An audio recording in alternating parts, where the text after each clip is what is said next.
Well, Andrew, welcome.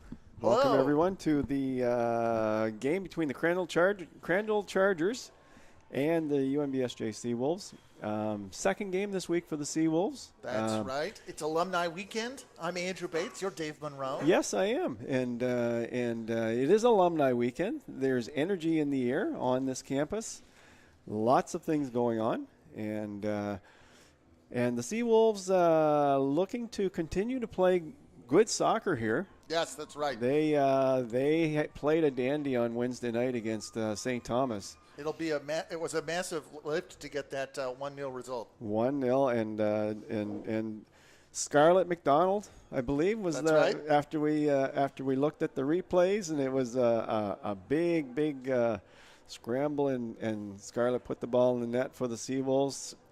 Huge win for the Seawolves, vaulted them into second place at the moment in the ACAA with a 2-1-2 record, and as we were saying, that means St. Thomas is now chasing the Seawolves, and the other teams, Mount St. Vincent, UKC, Holland College, for that playoff position now, and of course. Crandall Chargers, they had a rough one last time out against Mount St. Vincent, and they'll be looking to rebound from that. That's right. And so I was talking to their coach, and he said they're a young team. They've got really good potential. He's hoping that they can make their way back into the playoff picture this weekend with a couple of good results, and so this is going to be an interesting one. The Seawolves certainly have the defensive side of the game down pat. That's right. But I think they'll certainly want to work on the offense today if they can do that. This is the Seawolves are a team that has the capacity to score goals. The one that we saw on Wednesday was not necessarily a goal scorer's goal, Well, and that wasn't even a goal scorer's game. St. Thomas played a very good defensive game as well. Right. Both teams. I thought it was a very entertaining That's game. Right. And also to say that goal, that was amazing opportunism, taking advantage of what you could get, and it ultimately proved the difference. Yeah. However, I think in a game in today's game, the Seawolves are going to be looking to prove that they can execute on offense and display some of the finishing that they have been working on. Well, Kevin Talbot, he does a great job with the Chargers, coached them for a number of years now, and he always gets the best out of the teams that he has. So look for them to continue to improve as this season goes along. And he's hoping that they can start to get results from the what they've been working on. So, and of course PJ Ward, he's looking to do. Every team's looking to improve. Every team's looking to get better as the season goes along.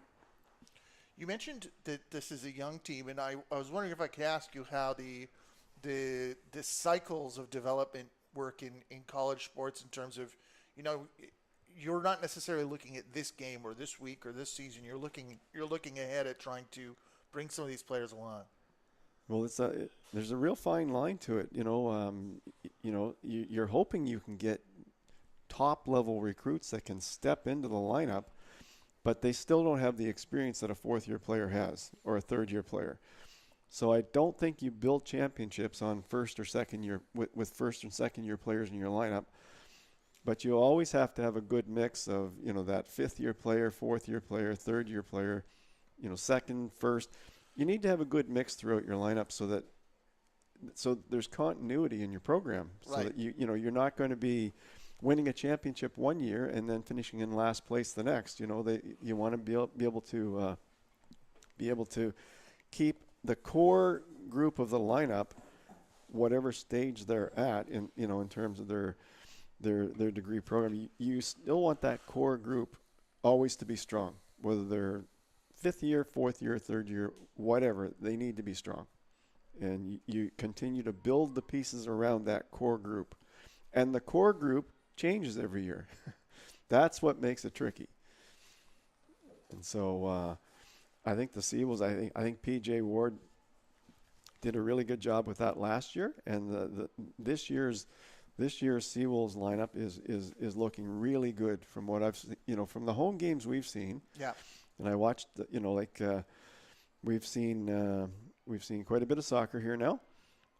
This is actually the halfway point of the season today. I'm verklempt about that. Today, we have reached the halfway point in the season, but the Seawolves still have like Jenna Brenton, first-year player from Upper Talion, Nova Scotia. She's in the lineup, starting lineup. I thought that she's been great so far this season. She's been really good.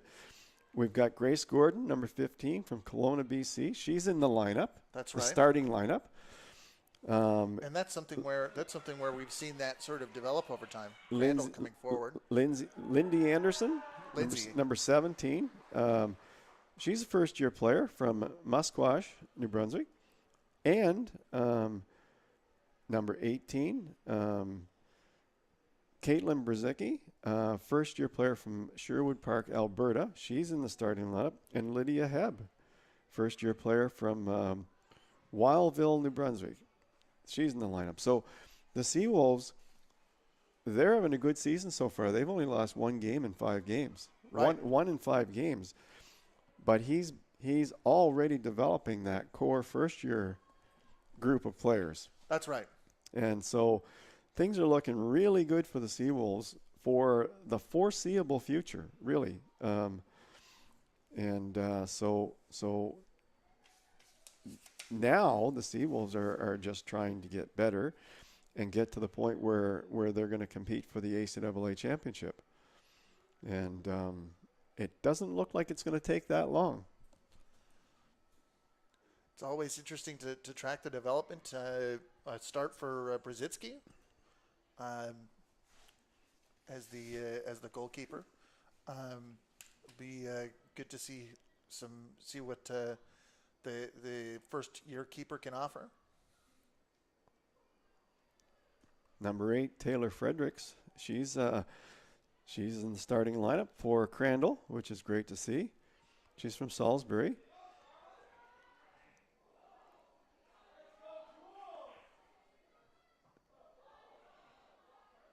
Ela Purdy is also number 10. She's a first-year player from Riverview. So they've got some first-year players in their lineup too. Number 17, Brianna Killam from Moncton. Strong Metro Moncton influence in that team, with a few recruits from afield,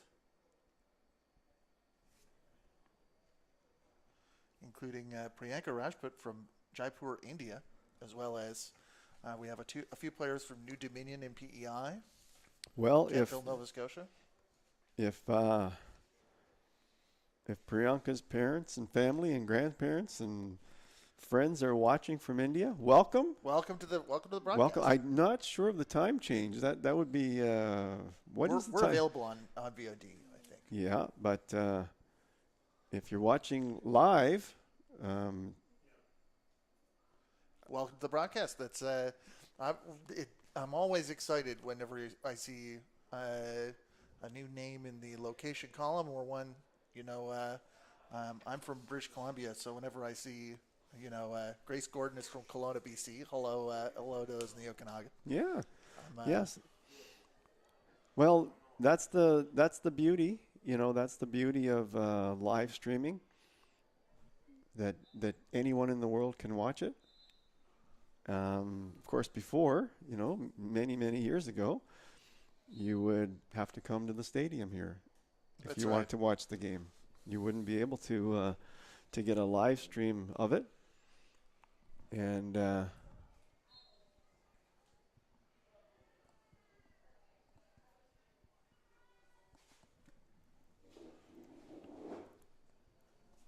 know that that's always appreciated, and ACAA.tv is where you can find, Seawolves as well when this team is on the road. And there's an attempt. Crandall with the ball forward. It does feel in the Jamie early Hicks. going here that that St. John has been content to give Crandall a little bit of the possession and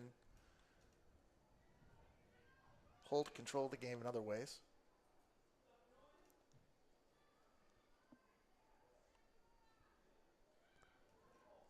Well, like I said, Kevin Talbot, he really gets the best out of his players. Players always like playing for Kevin, and you know, when you enjoy your coach, you try harder, you work harder, you play for your teammates, but you also play for your coach, and I know that's the case with Kevin. So St. John was going to take that forward. They've successfully. That was cut out, but they've got the ball back again. Well, we're 9 minutes in. Teams are just starting to get their legs and get sorted out. That's a nice move inside there. Hope Gaudette has it in a dangerous position. Isabel Malutin was the one who'd evaded her marker. That was a nice move by Isabel.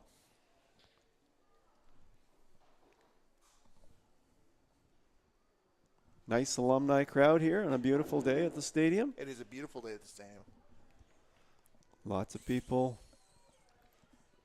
It is coming out to enjoy the weather and the soccer. We are celebrating the 60th anniversary of the campus and the 50th anniversary of the first graduating class of UNB St. John. So that's exciting for this. Both in terms of the institution and also this wonderful location that we have in front of us. Josie Splickherber, first opportunity of the game over the bar. Would have been good in the NFL, but not in soccer. Right between the uprights.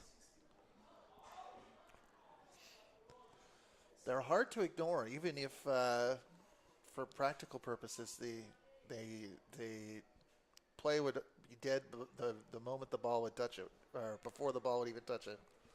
So UNB St. John, they need to be careful to play their own game, to play the system that PJ has set out in practice this week to really stay focused on their game.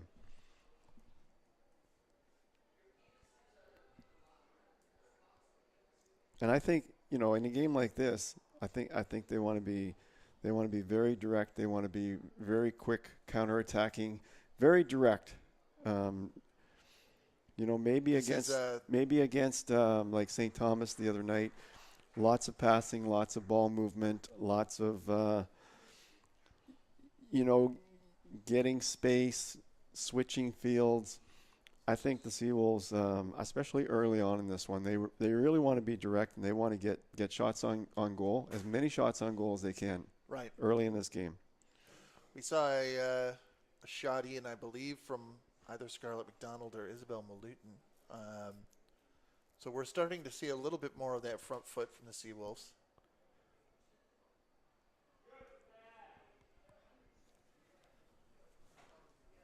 Chargers are 1-3 coming into the season. 1-3. We've got a guest here. Are you coming in? Are you jumping on?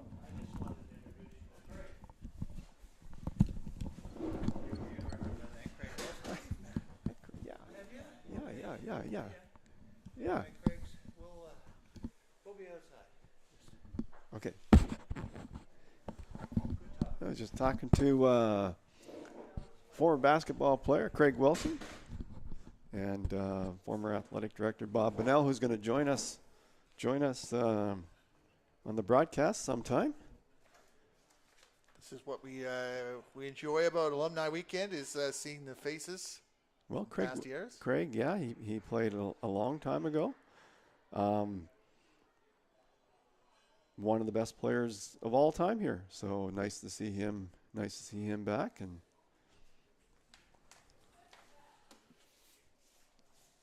And as you said, that's what Alumni Weekend's all about.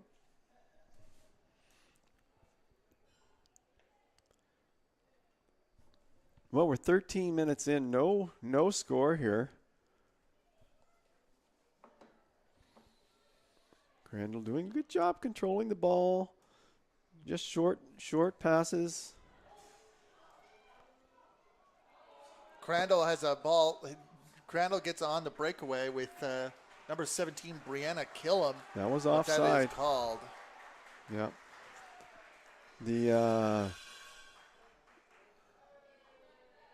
That was an emphatic call on the lines. No question about it.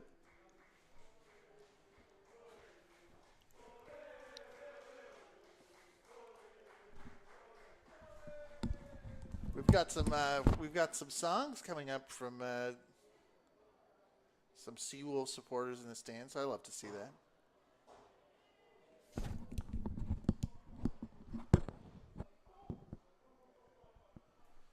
Well, we just got a note. We think 60 a long time. Crandall's celebrating their 75th. Wow. This week, so good for them. Big week at Crandall. Happy birthday to all of us joining on the broadcast. Happy birthday to me, right? That's right.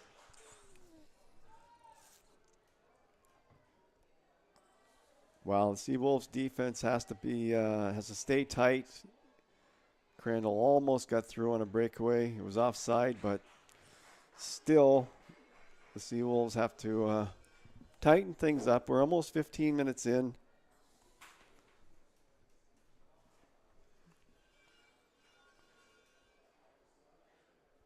Crandall looking to jump back into the playoff picture with a win today. That would do it.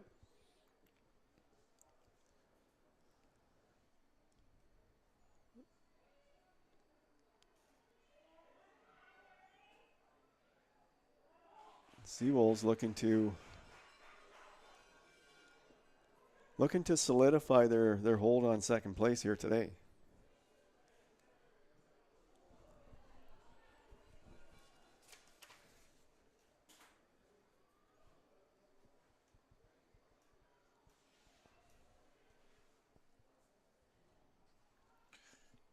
Caleb Brzezinski's been getting some small amount of work here in goal. First-year keeper. Battle of the rookie keepers is Priyanka Rajput prepares for her own goal kick.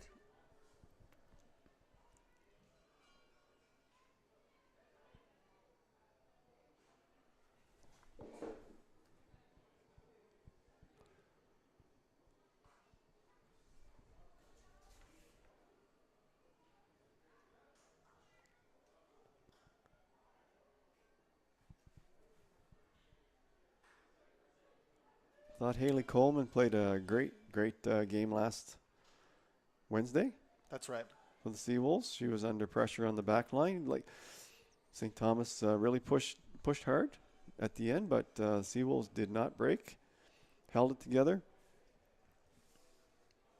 Of course, Grant Spinn played another great game in goal for the Seawolves. That's right. It's been a great season for Grant Spinn, who I believe starts on the bench today. Oh, that was dangerous. She knew she was just outside the box, so she couldn't pick it up, and that was alert playing. From Priyanka Rajput, first year. Yeah, that was alert because she was not far out of the box, but she knew she was, so that was good playing on her part. 17 minutes in, no score.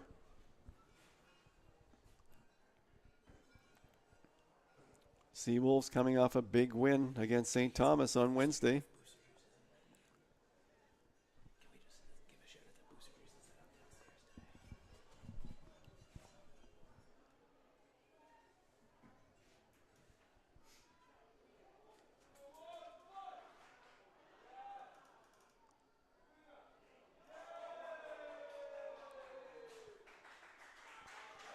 That's a free kick for Crandall.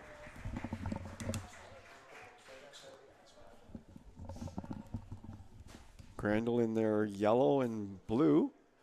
Seawolves in their red and white. If you just joined us, there's no score here. We're 18 minutes in. Thank you for joining us on Alumni Weekend. If you take a visit to the grandstand, there is representatives from the UNBSJ bookstore as well as Booster Juice East Point. So feel free to give that a look.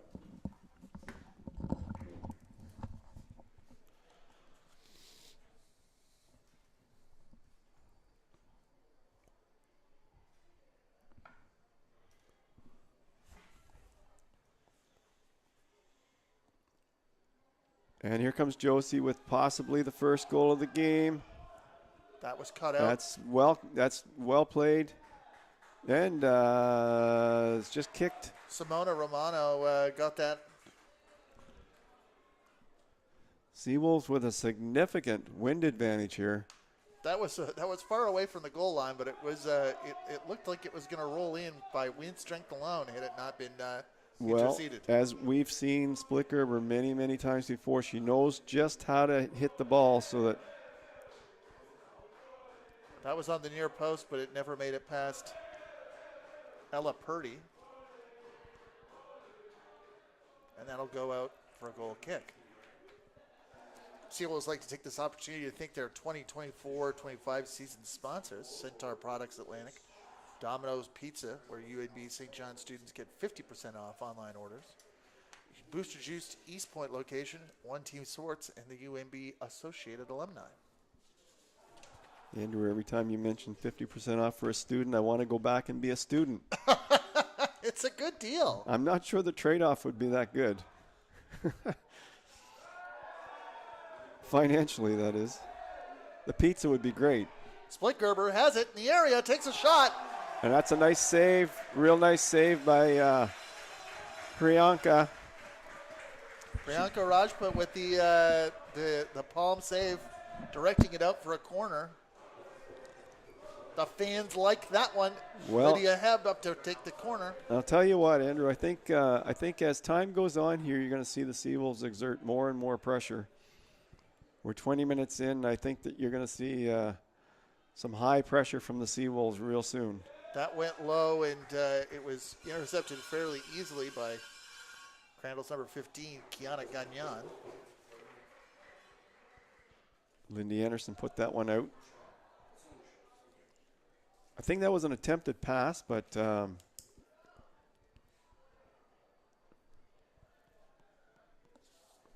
again, you look at the flags. I can't see Crandall getting out of their own end for the rest of this half based on the wind that we see right here. You say that just as a goal kick dies in the air. Look at that. Coleman. That's going to be. Ooh, like if that's on the net, that's close. But Priyanka, she tracked it well. She knew where it was.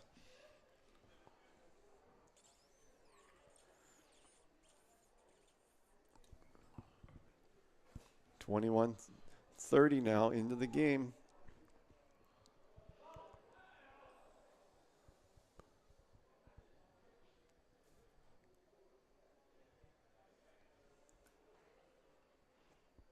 That'll be played short by Crandall. It hits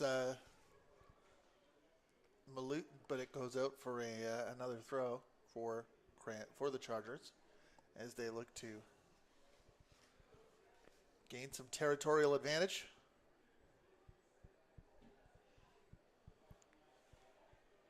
Seawolves recover it in midfield. Dangerous pass through the middle there. Like that's just nobody came to that ball. That was Jamie Hicks running, getting that turnover by running onto the ball. Crandall took advantage of that. That was good, really good anticipation by Jamie Hicks.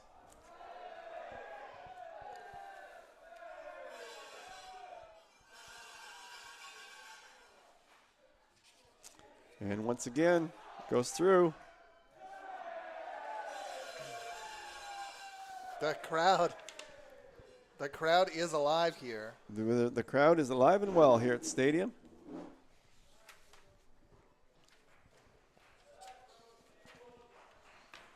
Yeah, I would say there's 300 or 400 people here, Andrew. I would say at least.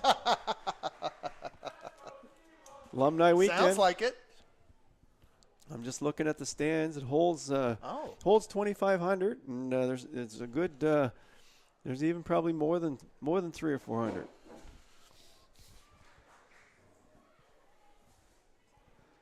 But there's room for more. That's right. There's room for more. So if you're at home listening to this, if you're in the St. John area, it's a pretty day. That's make sure you get out here today, and it's a beautiful day.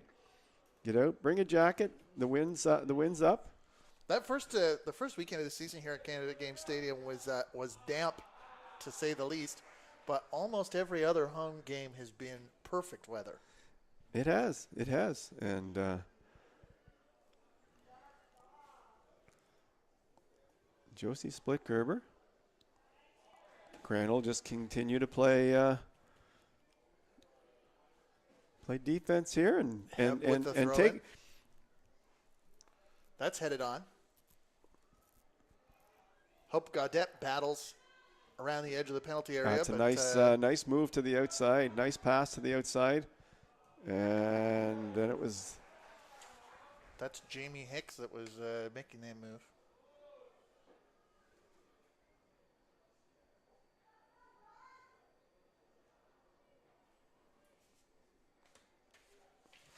Kiana Gagnon made some nice moves. Good pass to the outside, and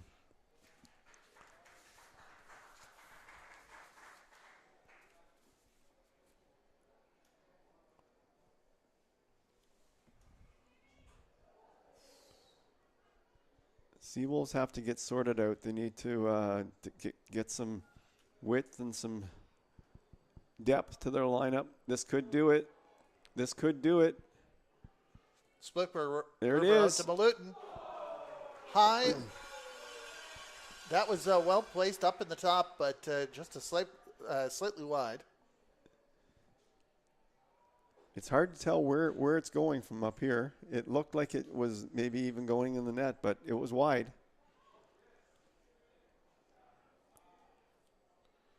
Not on target, but a good strike. And good hands by Priyanka there.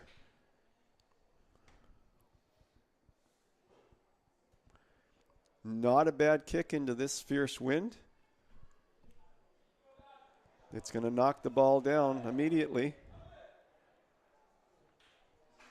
You can see it. The ball almost starts going backwards. So Crandall doing a good job here, containing the Seawolves.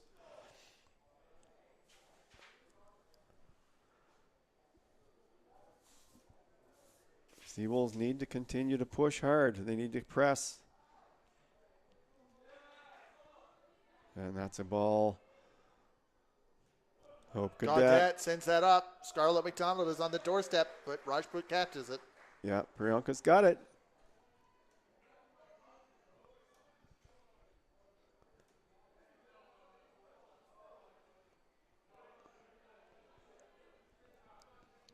Good play there by, I believe it's number 4. It's far side. Hard to see the number. No. Wouldn't be number 4. Hard to see the numbers sometimes when they turn away from you on the far side.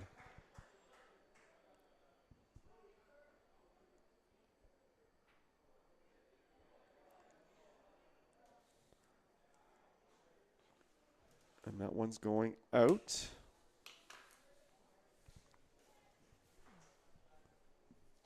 So the Seawolves continue to exert pressure here. 27 minutes in. Crandall just cut right back out by Crandall. Content to get that ball out of play. And I think given the win situation, I think it's not a bad Lindsay Anderson hits it high and also just well positioned, but a great height on it, but just a bit wide. What you want height-wise, just a slightly off. We've got a St. John player sitting at the halfway line, waiting to come on. That will be. Looks like it's Hope Gaudet coming off. Number 2, Jenna Marr coming on. Jenna Marr, yeah. Oh, it's Scarlett McDonald, actually. Scarlett McDonald, that seems to be the subbing rotation for the Seawolves the last couple of games. Marr comes on in the striking position for McDonald.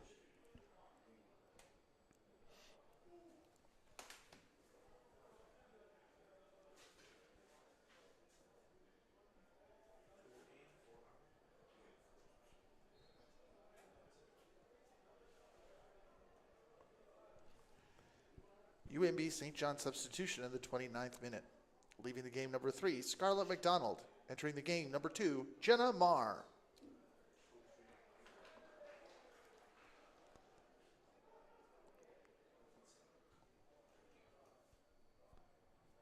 Seawolves ball.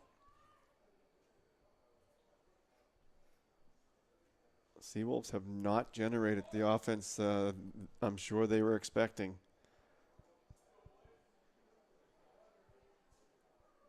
Still plenty of time in this half, though.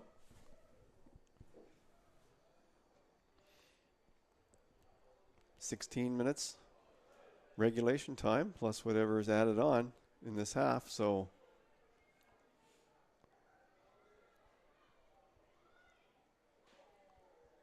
Seawolves just need to get their passing going. That's right. I would say that Crandall has executed good shape and Crandall's doing a good job on defense, pushing hard. They're pressuring the Seawolves when they need to. Pressuring the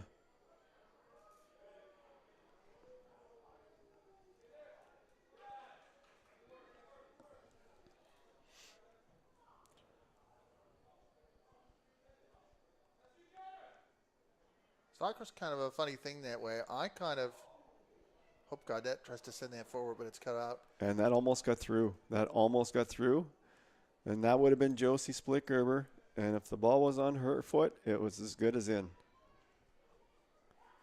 Didn't work that time. I don't quite like it when the team I support in soccer is playing a team that's got blown out the previous weekend, because that means I think that I'm always a little bit suspicious that means that they're going to come back more redoubled in their efforts. Yeah, and you don't know the circumstances, right? Yeah. They could have had, who knows? They may have had a lot of players sick. Who knows? You just don't know. So I think you just treat every game as a really important game, no matter who you're playing against. That's right. Play the game in the present. UNB St. John can't think about that game against St. Thomas right now. They're playing Crandall. That game's done. They won it. That they need to move on and perform in this game.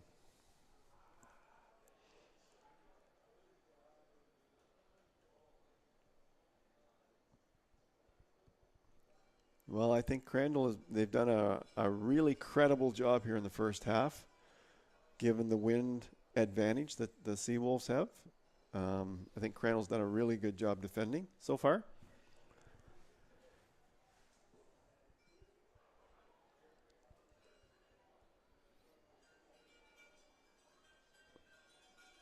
Crandall doing a good job keeping their shape on defense. You can tell Talbot's been working, doing some good things with this team already. So players down by the far line there. They're exhibiting something of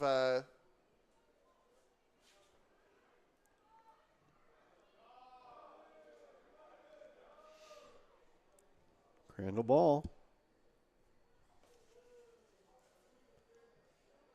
And they keep moving it down the field. Julie Daigle keeps throwing it back in. It's a nice looking throw in.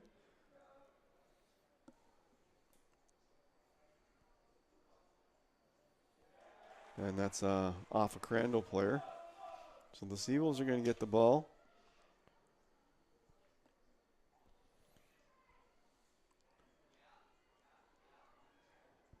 This, so far, Andrew, I don't know what your assessment is, but this does not look like the Seawolves team that was playing St. Thomas on Wednesday night. This could help. I think if they can... Splickgerber uses her with two players on her back heels, takes a shot, and it's caught by Priyanka Rajput. Priyanka made it look easy. She's got great hands. You can tell that she was square to the shooter, stood her ground, no rebound, knocked it down, picked it up. That's right. Done. Thought it was a good choice to shoot there, as there wasn't the space was being closed down and there wasn't a second opportunity. Absolutely. There's no bad time to shoot, in my opinion. You can't score unless you shoot. And there's Priyanka again. Lindsay Anderson with the ball forward. That, as we've noted about the wind, that had a little extra added English to it.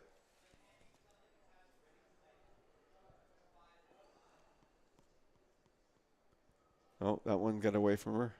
Oh, that's kept in. Daigle kept it in. And made the throw in. Crandall with a 4-4-2 that features midfielders who can drop back. Crandall's they're playing a smart game here today. They haven't given the Seawolves a whole lot yet. Have not given the Seawolves much. I mean, I don't think the Seawolves have had what I would say a spectacular scoring chance yet. Unless you can remember one, but I can't remember one. Not quite. Well, part of the Malutin shot was a close one from the far side. There were two shots that would have been pretty hard to get to had they been on target. So I would say Crandall, they're winning the battles here so far in terms of getting to the ball first. The Seawolves have. The one thing that we see is when we see a team that is working to get the result is the challenge of putting up that pressure throughout 90 minutes and doing that the whole time. We'll see many times where a team goes through the first half and thinks, "Oh, we pulled off pretty good," and then once fatigue sets in a little bit.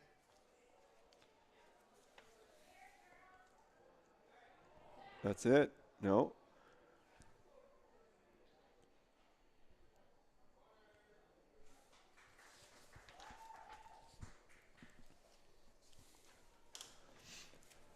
Fans, a big congratulations to your Booster Juice Athletes of the Week. Number 19, Lydia Hebb, and goalkeeper Mike Rytak.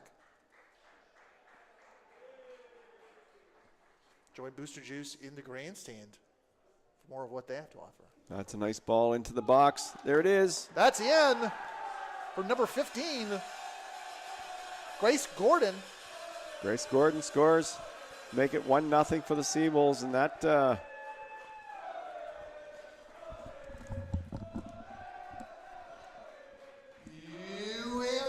St. John Seawolves goal!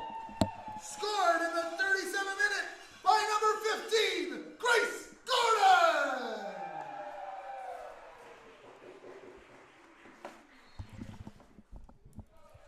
Well, Andrew, they're celebrating in Kelowna, BC right now. That's right.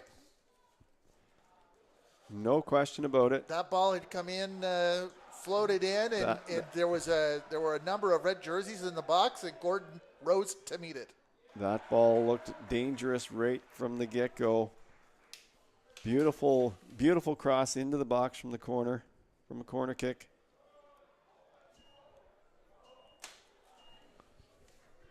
Now this could open things up.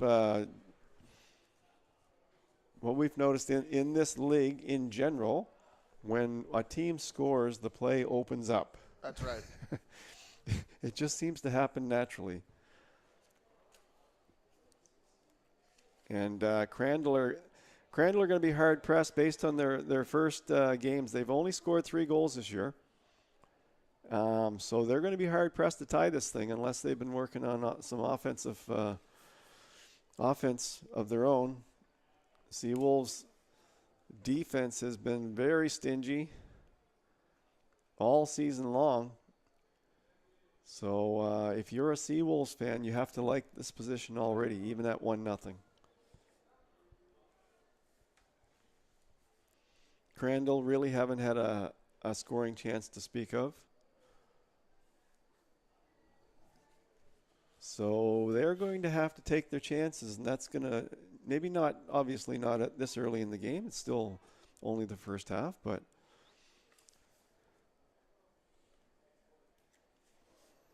I wish I had the name of the writer, but I was once reading a piece in Howler magazine about analyzing or seeing a game of soccer almost as a play. And you mentioned this idea of people of the game opening up. It's almost when you're watching a drama, the players, there is now conflict. The players have been given a situation they have to respond to. that's and, right. And that could change the approach of both sides to the match.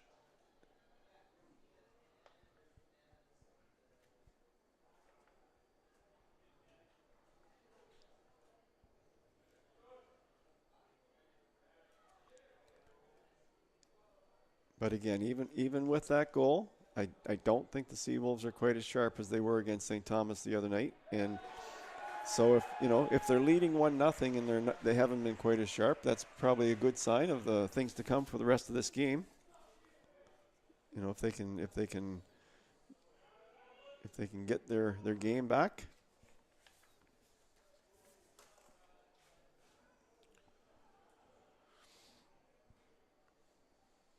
Dago with a good throw in there.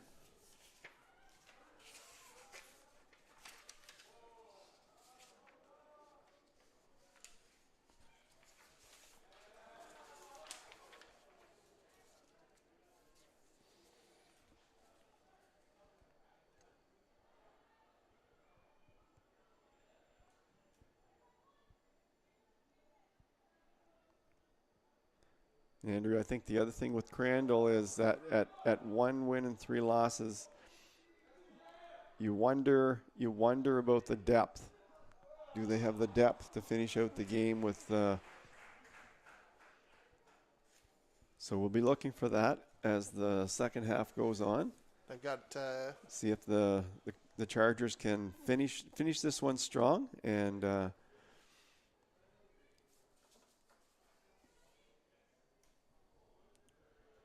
They're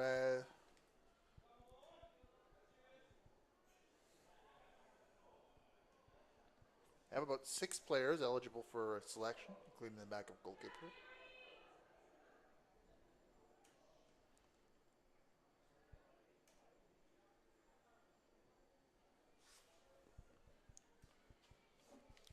Including their third-year forward, Bronwyn Knowlton. Don't forget to follow at UNBSJ Seawolves on Facebook and Instagram, and check out our new website at howwiththewolves.ca. Well, the Canadian Collegiate Athletic Association National Scholars were announced. The 2023-24 National Scholars were announced. And this award celebrates student athletes who not only excel in their sports but also achieve academic honors. That's right. The 2023-24 Soccer National Scholars are Seawolves soccer alumni Julianne McCollum, and current Seawolves Josie Splitgerber, Tristan Burnham, and Griffin Cassidy, and John Shue. So congratulations to all of them for. It's great to see that recognized for our student athletes.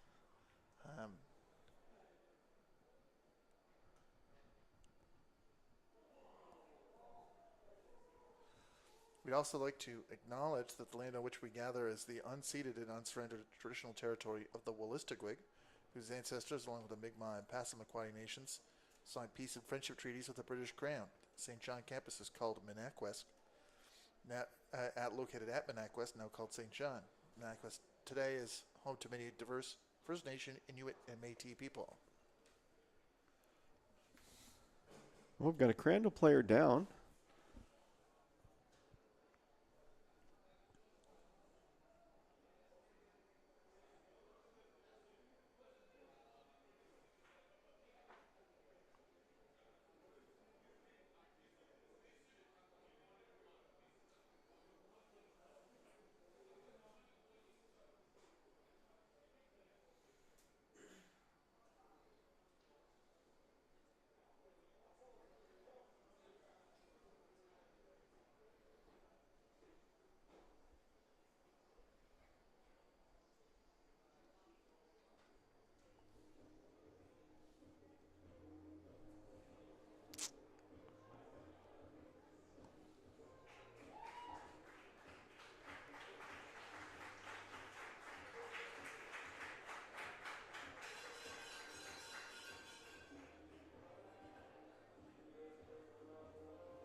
The CCAA also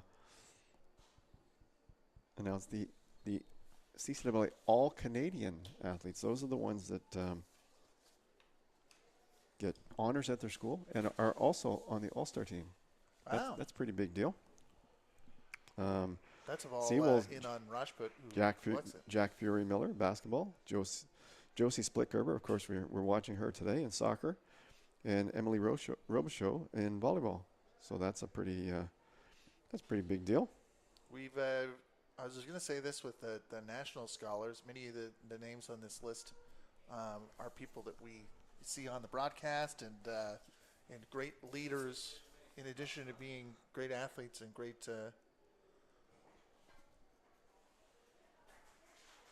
scholars, are leaders on the leaders in the program.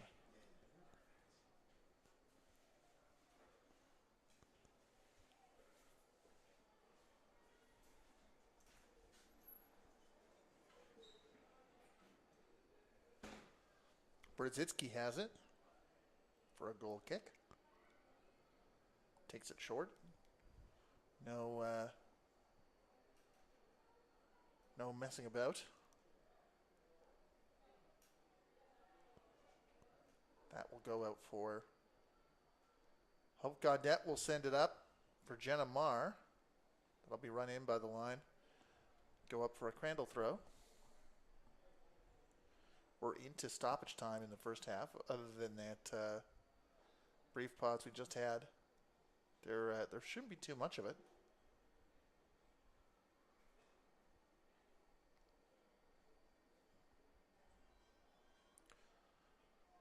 Jenna Marr has it.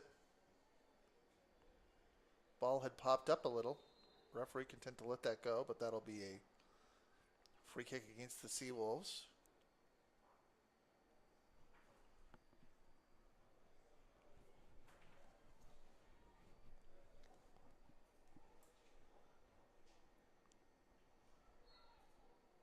And that'll be the first half. Great 45 minutes of work for the Seawolves. 1-0 against Crandall.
So you see them doing more penetrations.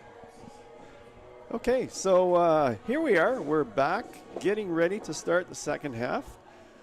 UNBSJ leading 1-0, and we are fortunate to have Craig Wilson with us. It's Alumni Weekend, Craig. It is. What have you taken in so far? Well, most of the campus, and it's a heck of a lot bigger than when I was here 50 years ago.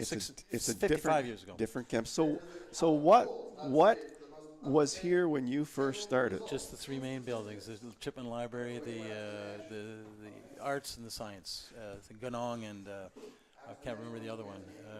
Doesn't really matter. And for those listening, Craig was the basketball star here at UNBSJ. Where was the athletic center here? No, actually, I was a student on that athletic center when they were doing the planning, the student rep. That was 74. So the center was, I don't know, they had it for the games, 86. So yeah, would have been before 76. That. I think it opened in 76. Really? The athletic well, center. That's yeah. pretty good. So you were on the planning committee for that building as I think it was an honorific. The reality of it was, I'd worked at Stresscon. I had a little bit of experience, but the fact was it was just any thoughts from the point of view of a player. Yeah, that's right. The idea. And everybody was psyched. It was the first big thing was getting that athletic center, and I knew there was in the works dormitories coming, so it was going to turn into a real campus pretty quickly. So the dormitories weren't even here. Like no, there was no. We'd all come out and we'd go home at night. Yeah. In my case, I lived out East Riverside, Rosse. So you had to work out that transport. So was that unusual at that time, or was that usual? Was that usual? Did other campuses do the same thing? Like in terms of you went to school, you went back home. Like there were dormitories. I think a lot more costs were pretty cheap relative to today. I know I have a daughter who's got a doctorate in nutrition, and getting her there, 17 years of STEM education, half in the U.S. But even then, money's tight. Education, not everybody went. The tradition wasn't there in families the way it is now. I think it's better supported and understood the value that you get out of it. Right. So the world's changed. For example, the easiest example is there were no athletic scholarships until a few years ago. It's nicer doing it. I think you do it because it's who you are, and I certainly like that. I couldn't persuade my daughter to play, and she would have been a great basketball player. But back in she your does day, triathlons today. So, but an athlete like yourself would have got an athletic scholarship back in your day if there were athletic scholarships. If there were, no, there wasn't that. I did get a math scholarship, which is go ahead. Oh, absolutely. But you look at the players now; they're practicing 4 and 5 times a week. They're playing on the weekends. They're training pretty much all year round. I mean, they don't really have a great deal of time to work either. Like they don't have a lot of time to work. I think that's the one big difference. Kids work more everywhere. I live in Ottawa and see the same thing. Some really good sports. But it's part of who you are. If you're going to do the sports, you'll find a way to get it done and fit it in with the other things. And at that age, you can live in sleep deficit. That's okay. Right. The other thing is amazing powers of recovery compared to 50 years on. The infrastructure isn't quite so strong. Now you've had your career. You played university sport. You had your career. What benefits did you see that helped you during your career from the sports? I think the kids are seeing that because they're teaching it sooner. You learn to collaborate. You learn to work in teams. You do learn really good things in athletics, but you learn them in other areas, even gaming. How to build yourself up, your skills to achieve a target, overcome a competitor, and all of those things are good. That's what life is about: is staying firm, staying fixed on a goal, and getting there. And you'll have a more rewarding life. Looking at these young women out there, but they're impressive athletes. They're looking very good. Hopefully. Well, the Seawolves right now, they came into this game with 2 wins, 1 loss, and 2 ties. So they've only lost 1 game in 5. That's pretty good. And I fully expect them to come out in this second half with a whole different outlook. I didn't see their first half being the best of the season, that's for sure. It was probably one of the worst halves that I've seen this team play. But I'm expecting something completely different this half. After maybe a little halftime chat. Let's hope so. They're already got the other two back in there. Good defense, take the ball away, and a shot on goal. And almost that a goal. was close. That was just off the bar. I'll let you take over. That was so close. Wow, Isabel Malutin. That was a nice shot. It needed to drop 3 inches, 4 inches. That's it right. Been Now, in. did you ever play university soccer, Craig? Not university soccer. Just time, transport in it. Right. And I was on the board of governors for 2 years. You get into too many things. And at the end, I was in the student council as treasurer. Maybe too much. You make your choices in university, and that's what life is about too. You're learning in high school, and then particularly in university about the choices you want to make and who you want to be. Yeah. The sports was always important to me, it had some success, and that's always going to keep you doing more. Well, I think we're going to see a good men's game here with Crandall and UNB St. John, and I'm looking forward to that. And thank I'm you here for with my old dropping coach, so I by. appreciate the opportunity. Appreciate that. And good luck. Good seeing with you the team this season. I'll hear from Bob. You bet. Thank you. Cheers. You bet. Well, Andrew's coming back in. Thanks to Craig Wilson for dropping by to have a little chat, and it sounds like he's enjoying Alumni Weekend, and it's great to have him. Great to have him here.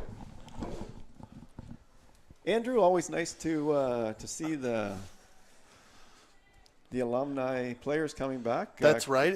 Craig was he was one of the best players of all time here in basketball. So nice to have him. Certainly have him back. Great to connect with people who can, give us those that view into the history of the program. Well, as I was saying to Craig, and you may have heard, I'm expecting a completely different Seawolves team here in the second half. I don't know about you, Andrew, but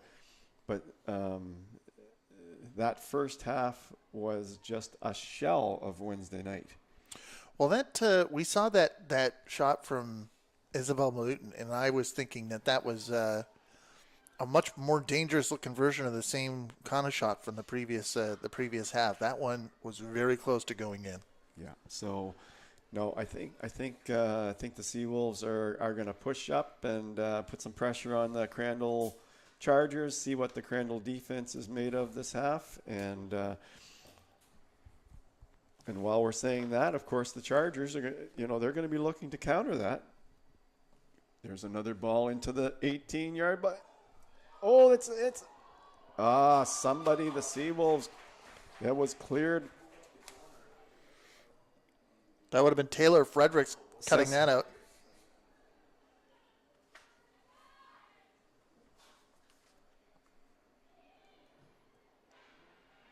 That was a good save, once again. But the rebound was there for any Seawolf that was on it. And it was cleared out of harm's way. But as you can see, the Seawolves already in 3 minutes of play have exerted more pressure than they did the entire first half. So, of course, we've got Sophie Hunt back on there. She takes all the corner kicks for the Seawolves. That's a beauty, and it's knocked out. It's going to be another corner. During the break, while we were joined by our guest, I was doing my accountant's tables. I see that Hope Gaudette has left the game at halftime for Sophie Hunt. So Sophie Hunt in the game for the Seawolves.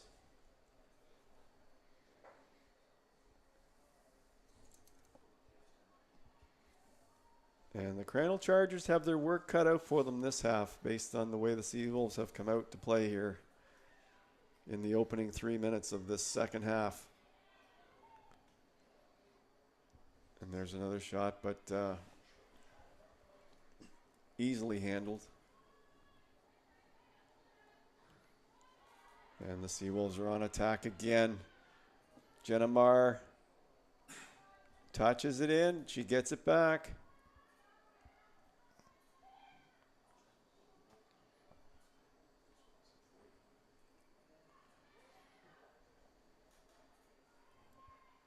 Nope, that's a goal kick. Bright sunny day. Wind has slowed down slightly. I guess the far side, one of the flags on the far side is really blowing heavy, but that's a strange wind, Andrew.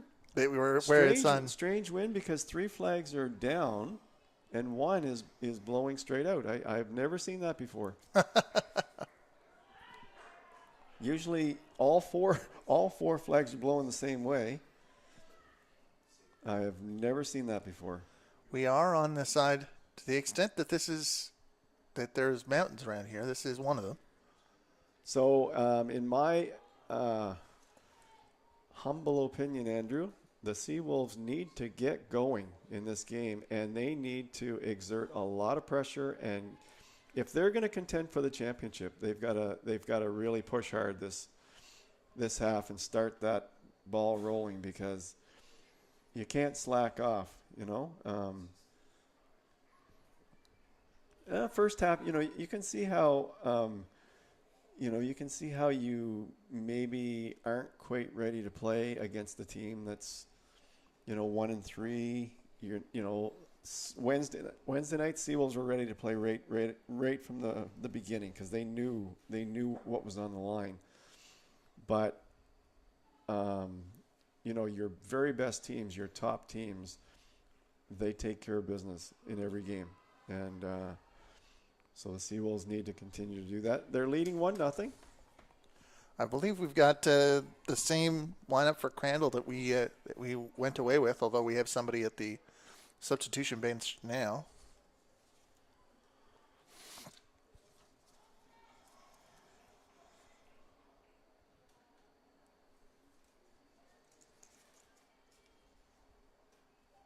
Oh, nice move there, and it sent through.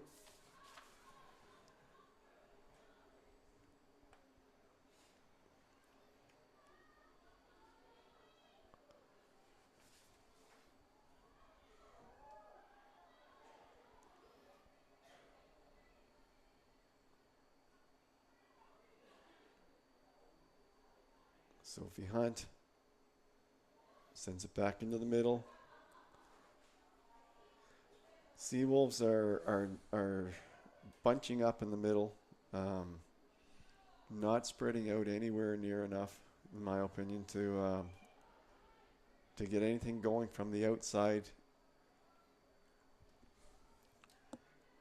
St. John's substitution at halftime, leaving the game number 4, Hope Gaudette, entering the game number 10, Sophie Hunt.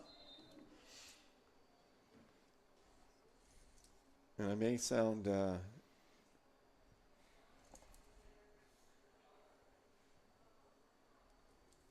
little harsh on the Seawolves right now, but either Crandall has improved a lot since Saturday or Sunday, or the Seawolves, need to continue to pick this game up.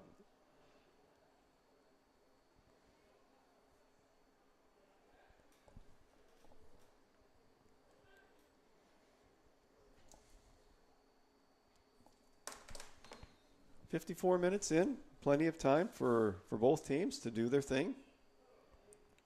Crandall University substitution on the 54th minute, leaving the game number 15, Kiana Gagnon.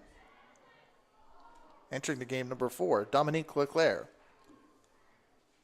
Yeah, we've got a Crandall player down on the play. Didn't see what happened there. The play was right in front of us, but I didn't see what happened. At the time, there, Jenna Marr was leading a breakaway, but that was cut off.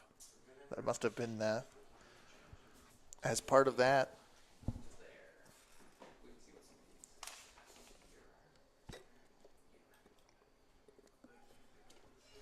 Sophie Hunt with another corner kick. She serves them up well. No question about it. She's really good at the... They've been setting up defensively, but Crandall, definitely still has their attention on Taylor Fredericks, and who's on her feet.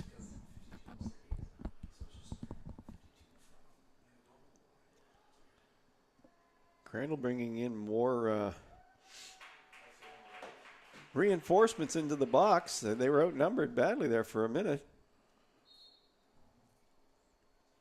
Sophie Hunt with another ball right at the... That's headed up by a Crandall defender for another corner.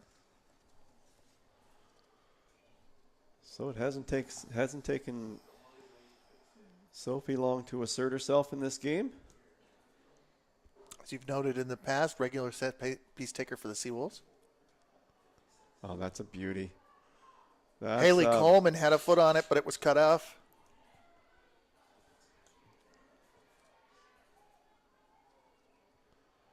Seawolves with a little bit more urgency in their game so far this half. Anderson sending it around the back to Coleman, who... You see that as well, Andrew? A little bit more urgency to their game. Yes, I would say. Especially in off that set piece situation, and that was an attempt by Coleman to get the ball ahead, but it went out for a goal kick. Now, having said, what we've been talking about, them really need to pick it up. They also have to take care of their defense. They're leading 1-0. Technically, they don't need another goal to win this game. So they have to really take care of their defense and make sure that they don't get scored on trying to get more offensive, if that makes sense. That is true. It's really important to get the result. That's right. The result's the most important thing here. And the result is in the Seawolves' hands right now. I think there will be some element of urgency in the sense that, the idea of this schedule being similar to... It's a beautiful ball. Somebody's got to be running onto that ball. Similar to a World Cup group in that the chances of advancing or at the end of the schedule, you look not only at the results, the goals, the wins and ties you got, but also how you did against teams versus your rivals. Well, and I'd have to look at the ACAA manual because I kind of forget, but I think somewhere in there for tie breaking there's a goal differential, right, as well. So Mount St. Vincent, they beat Crandall 10-0 last game.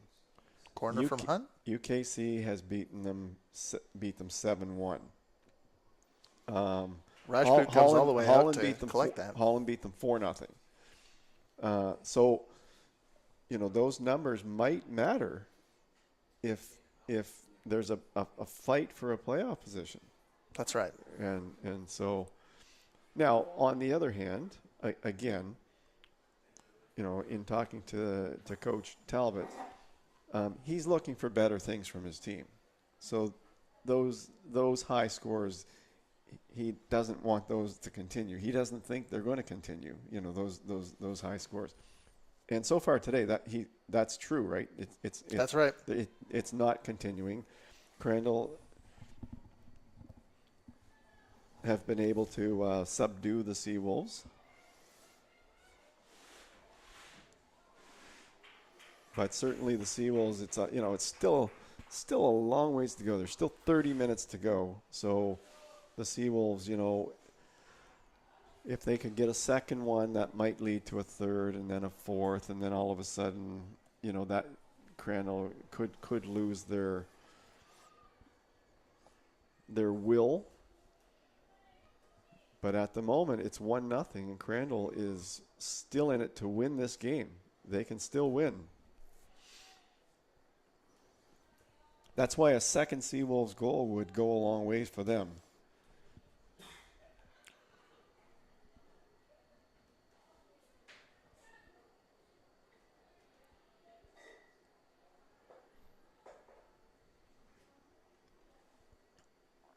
Crandall continues to move the ball down the field.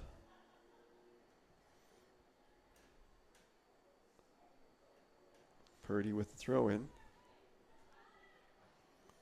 Crandall pushing up a bit now.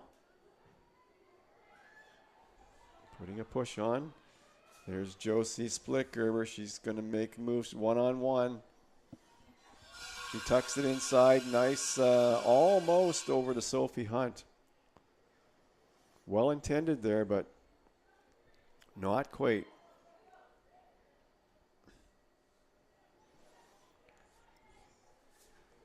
Haven't all been Well, all lopsided for Crandall. They beat Del AC they beat Del AC. Yeah, 2-0. that was their win. That's right. On September 11th. Yeah. And then Lost 4-0 to Holland.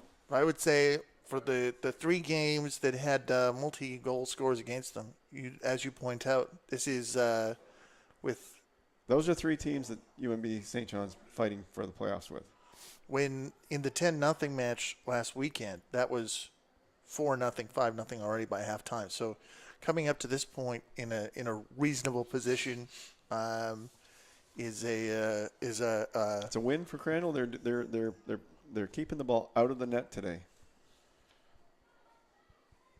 that was the same for UKC as the 7-1 is UKC as well, which was 4-0 at halftime.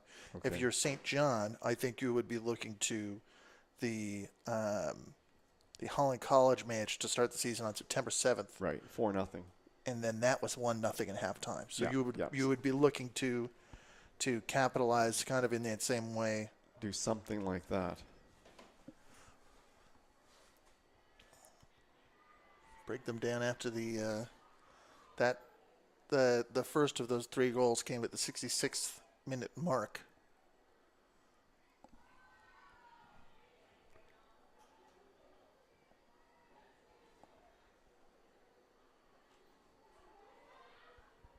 Rosicki, quiet so far this half. Crandall. Challenging here. Brianna Killam gets a hack at it.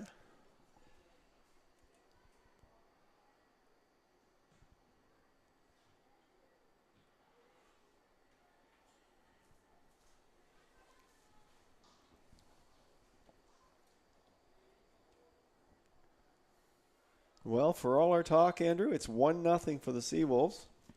62, almost 63 minutes in. We have a substitution. Lots of time left. Lots of time left.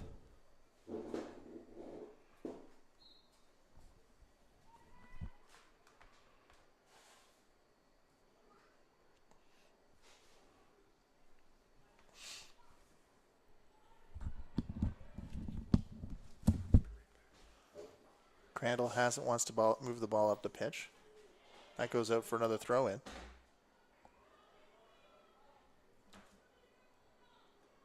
That looks like it was number 11, Sarah Sherman, coming on the pitch.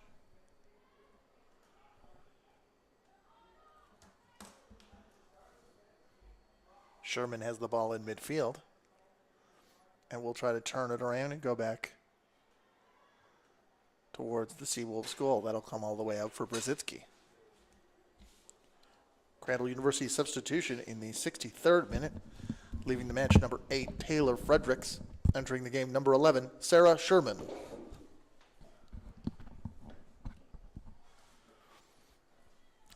Crandall University taking off a midfielder and adding a forward, according to our records. Well, that means they're looking to score some goals, Andrew. They realize that losing 2-0 is the same as losing 1-0. And they know that,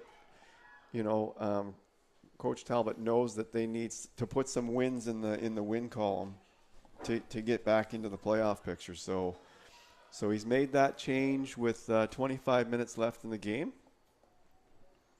approximately, in hopes of generating a bit more offense.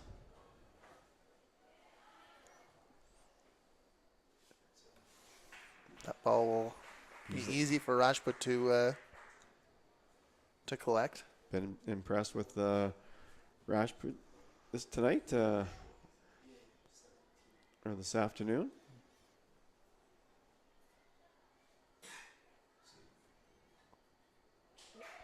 Oh, somebody's down for the Seawolves. Looks like that Trinity Gadet. Is that Trinity Gadet? Might have got a poke in the eye, or maybe her nose is bleeding, or I'm not sure. It's hard to tell, but she's going off, getting attended to. That's right. Looks like there's a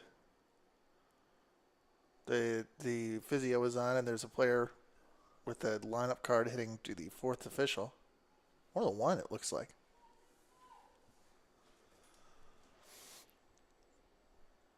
More than two, it looks like. Triple substitution for PJ Ward.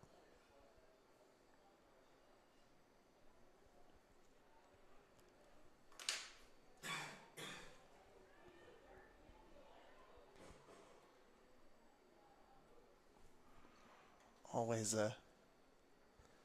Okay, looking for the players to turn around so we can get their numbers. Don't have the substitution board up.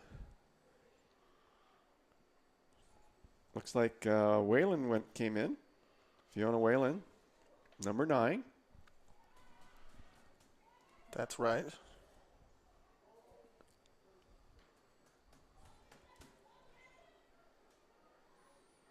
And then is that Emma Kelly, number 14, that also came on as well?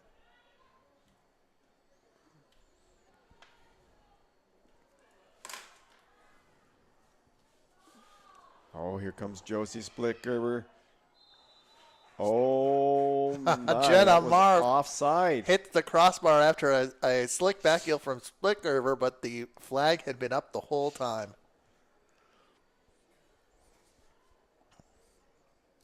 UNB St. John triple substitution on the 67th minute. Leaving the game, number 17, Lindsay Anderson. Number 6, Isabel Malutin. Number 8, Trinity Gaudette. Entering the game, number 9, Fiona Whalen. Number 7, McKenna McDonald. Number 14, Emma Kelly.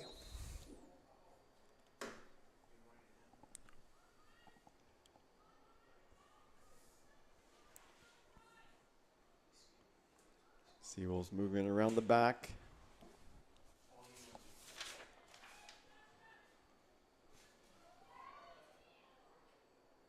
Stringing together a few more passes here this half. A little bit better ball movement for sure. Sophie Hunt. I thought she was going to take a crack at it, Andrew. She scored from out there before.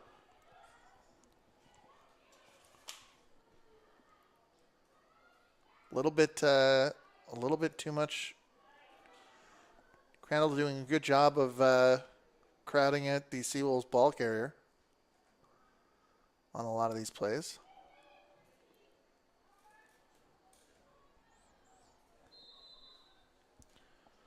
Without room to operate, it's hard for these players to build up that passing rhythm.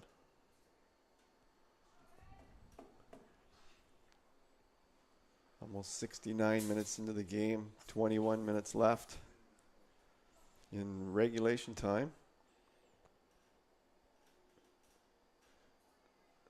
Priyanka decides she's going to just send it to the sideline, and she scampers back into her net.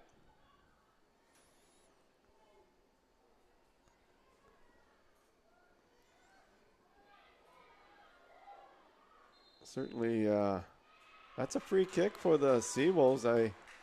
It looked like there was a little shirt tugging going on over there. Online box scores suggest that Rajput has been in net for all of the Chargers games this season. She's looked good so far.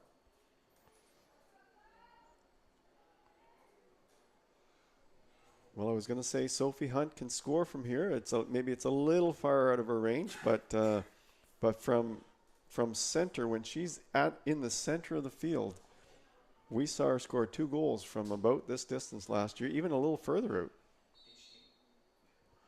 Kicking from the windy side of the pitch towards the non-windy side.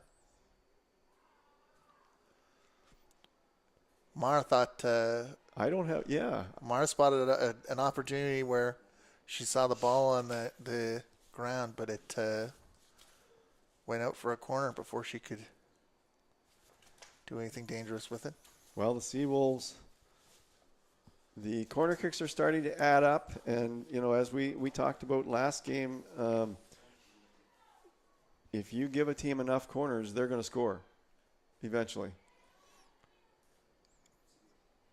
It's hard to defend every corner. Coleman has it wide.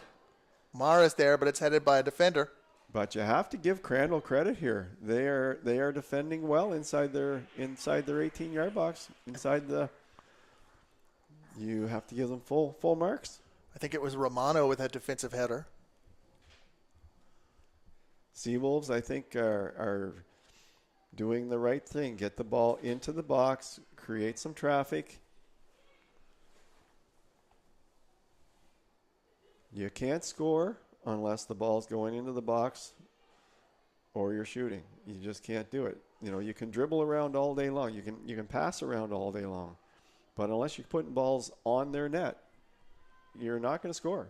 Crandall are, as you say, with the credit, they are pressing hard, and they're working on a form of defense that's proven to be effective against the Seawolves thus far. It is a resource-intensive form of defense.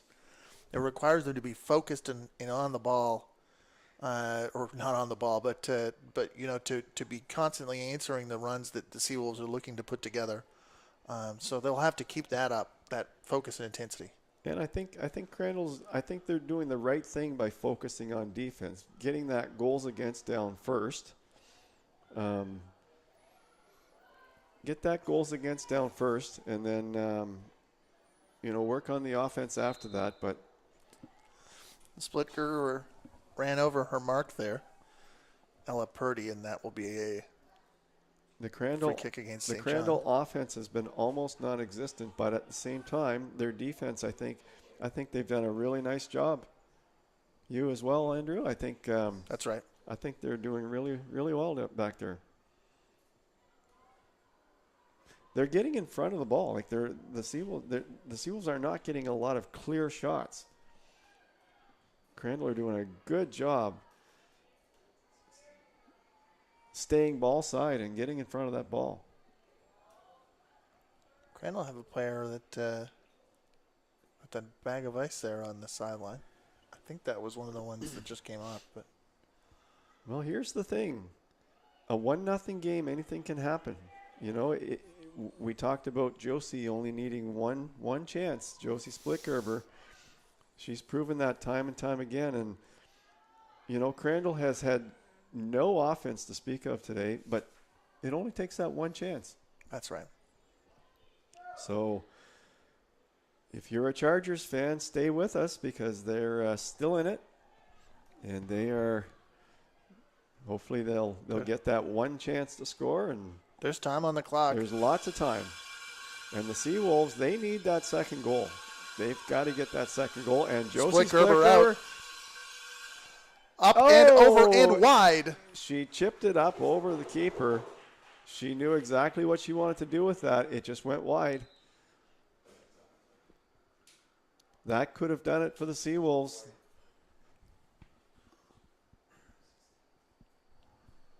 That was direct, and that could have put the icing on the cake, Andrew. Mar was right with her. We have number 12 coming off for Crandall.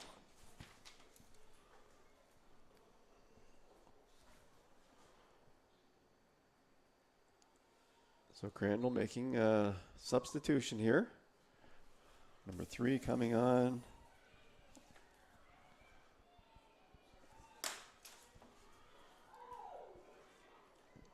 Knowlton. That's the forward. Well cleared there. Great job. Purdy. Crandall University substitution in the 74th minute, leaving the game number 12, Sarah Lee Falaska Bastian. Entering the game number 3, Bronwyn Knowlton. So that's a defender for a forward. A defender for a forward, okay. So, well, to me, based on the last couple of Crandall results, of course you don't want to lose a game. But, boy, if they can keep this game 1-0, that's like a victory. You go into the locker room with that and you say, we're coming along. We are getting better. And we are, we're competing. We're competing hard.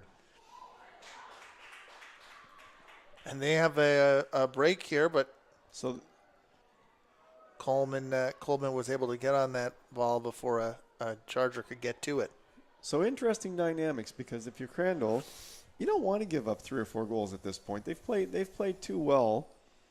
With 15 minutes left, they've played too well to give up 3 or 4 goals now. They've allowed 1 so far. And that doesn't feel anything can change with the events of the game as they unfold, but it doesn't feel like that's the way the game is going at present. No, that's right. And so, that substitute for a defender for a forward, all of a sudden I think maybe that's the Crandall mindset. Okay, we're in this game. Let's stay in it. Hope we catch a break. And but let's make sure we're going to maintain our defending status. Mara was in a battle with Simona Romano, and the ball went out for a corner. Romano is taking a second to regain her bearings.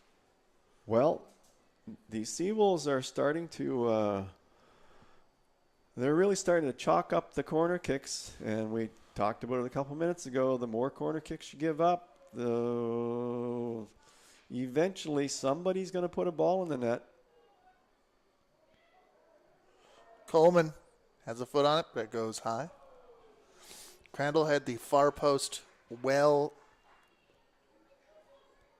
stationed, Yep, and there. a lot of the dangerous Seawolves players were clustered in the front of the goal. Fatigue doesn't look to be a factor for Crandall at the moment. I'm looking at their team. They look fairly fresh. Heading into, we're about 13 minutes left on the clock. That's the thing about that. Now, with that, I don't think the Seawolves have really pushed their backs hard. They didn't push them hard in the first half. Made them run. They haven't really made them run a lot. The Crandall backs have been just, they've been just getting in the way. They're in the way. They're staying goal side. Their angles have been pretty good in terms of defending. That's pretty good defending right there. The ball got through, but not bad defending. It's not really been a rope-a-dope style of encounter here.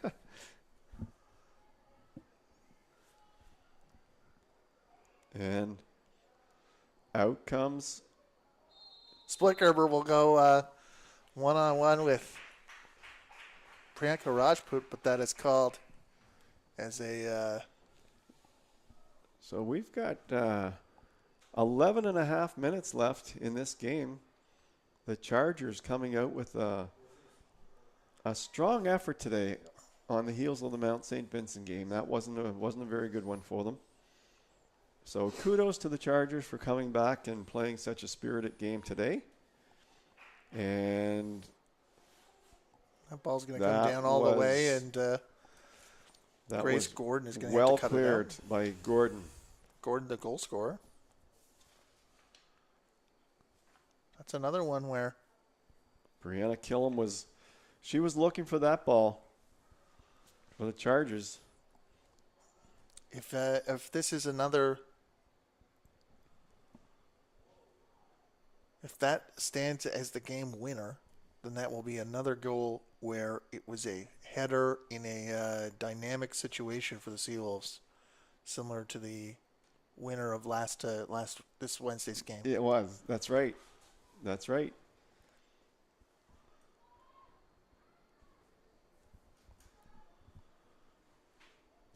Chargers pushing up a little bit now that they've got the ball in the Seawolves.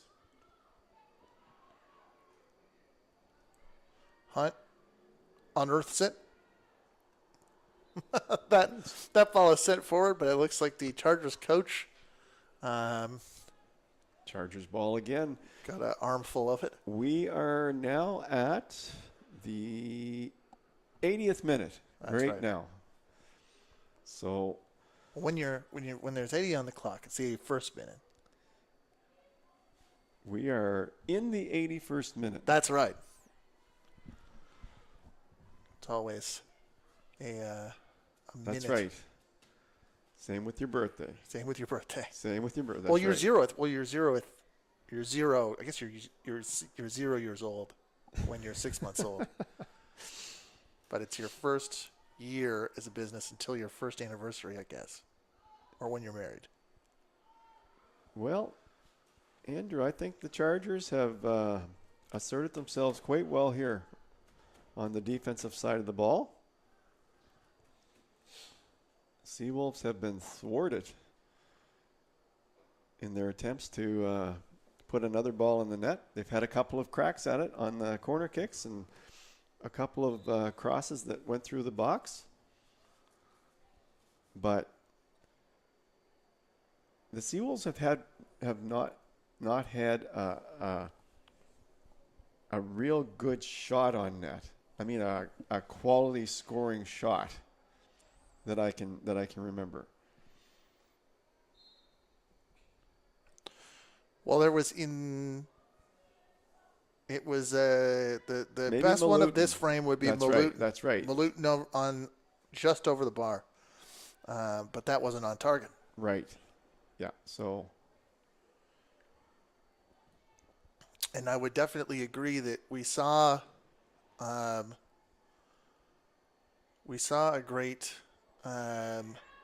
push save from Rajput in the first half, and I don't know that we seen anything like that in this frame. Grace Gordon, she is the closer back there for the Seawolves. That's another good clearance. She's well positioned to get that ball out. Sends it back. Rzicki. Chargers with more players up now. They know that time is running short for them now. Time is running short. We have looks like Trinity is Gaudette is coming out. Jenna Brenton? Jenna Brenton, yes. It looks like she's going out. Looks like, is that Hope Gaudette coming back in? No. Yeah. I think so. I think that's Hope Gaudette coming back in there.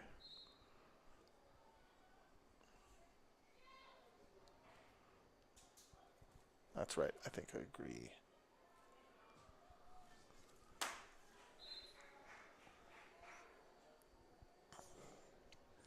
Well, if you're the Chargers, you definitely have to take something from this game. Something positive from this. Lots of positives from this game.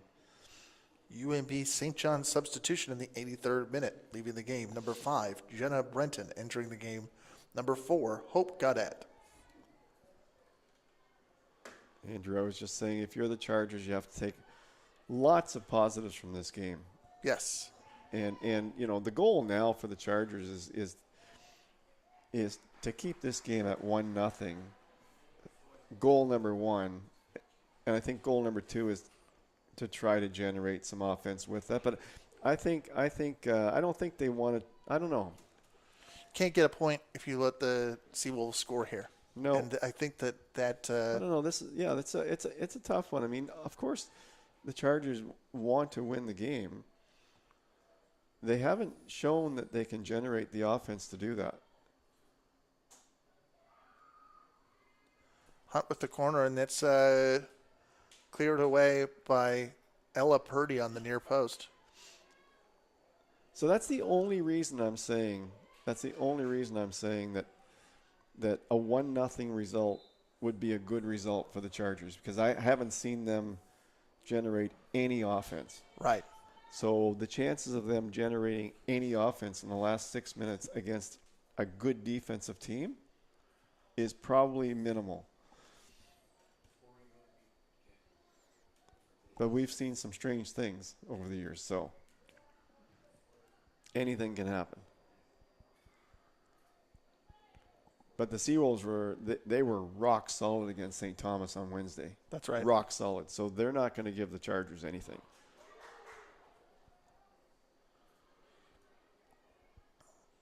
But that is a corner. That is a corner for the Chargers. Let's see who takes it. Brianna Killam had was in possession of the ball behind the line and was crowded out by the Seawolves defense. That looks like LeClaire. Simona Dominic Leclerc out to take the Romano. corner. Is that number 4? Yes. Oh, yeah, Dominic Leclerc, yeah.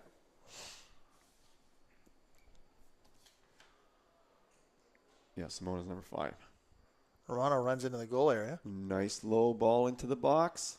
Coleman will send that high and out. That's not a bad play. That low, hard ball into the box can deflect off people, can deflect off feet, legs. It's all about where you put your players. I did think that because there's room in there for that low hard the low hard ball. No, that's too far out. That's not going to be. Yeah, that was too far out. Sherman was in the neighborhood of the ball, but there was a offensive foul, and Seawolves will get the free kick. And with 4 minutes left, the Seawolves are definitely not trying to be neighborly right now.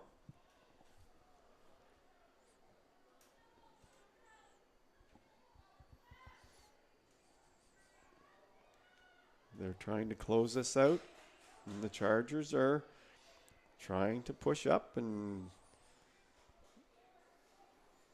generate that one chance to give them a tie.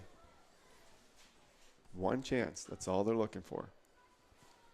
That's a nice ball. Nice kick by Rzicki. That's a really good.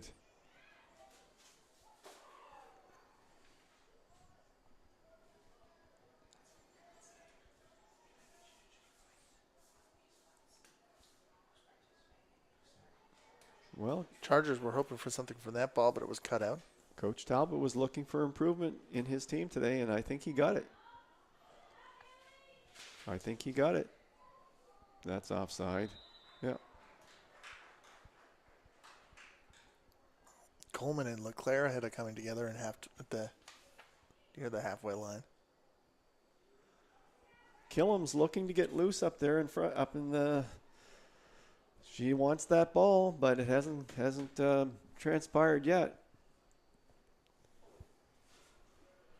We're at the 88th minute.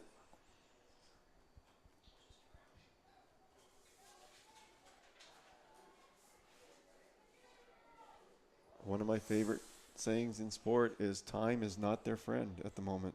Crandall need to get a goal to tie. The Seawolves have just shut the door on any Crandall offense today. Seawolves certainly had their opportunities to increase the score in the second half. Lots of corner kicks, lots of good balls through the box, but as of yet, it remains 1-0. You look at that, the mentality of Crandall has remained constant, and the output has followed that. I think Crandall they've done a good job keeping their shape today. They've really moved as a full unit.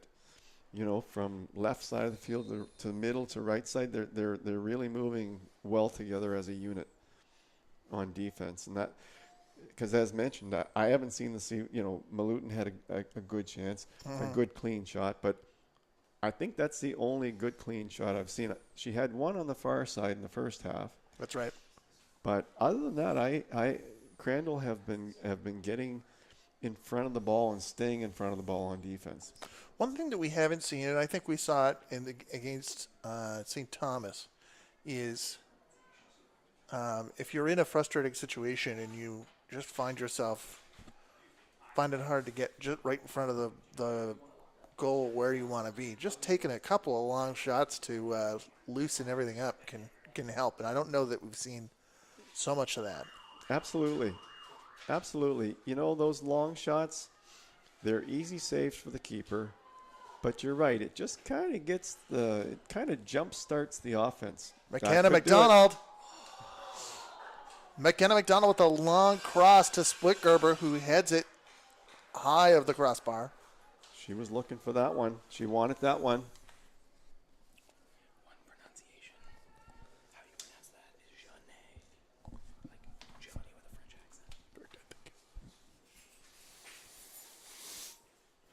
We have a St. John player heading to the fourth official's office Well, we're at the now halfway line. we're now in added time, and I don't think there's going to be a lot. There hasn't been really too much of on the injury front. No goals and not that many free kicks. No goals and not that many free kicks, and so we're not that far away from the end of this game. If you're the Seawolves, definitely not their best effort of the year at home, in my opinion. But if they can hang on, they put another win on the board. They move to 3-1-2 on the season. So 3 wins. Every win's a good win in this conference. And I think Seawolves will just put this one in their back pocket, move on to practice next week, and get ready for the future games.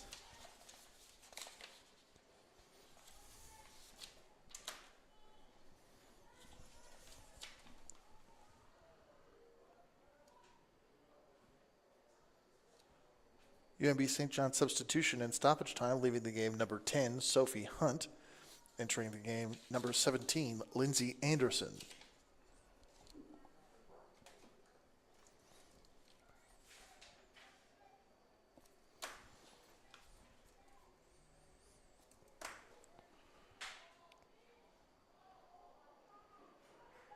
That corner comes in and Mar rises to meet it, but it'll go up for a goal kick.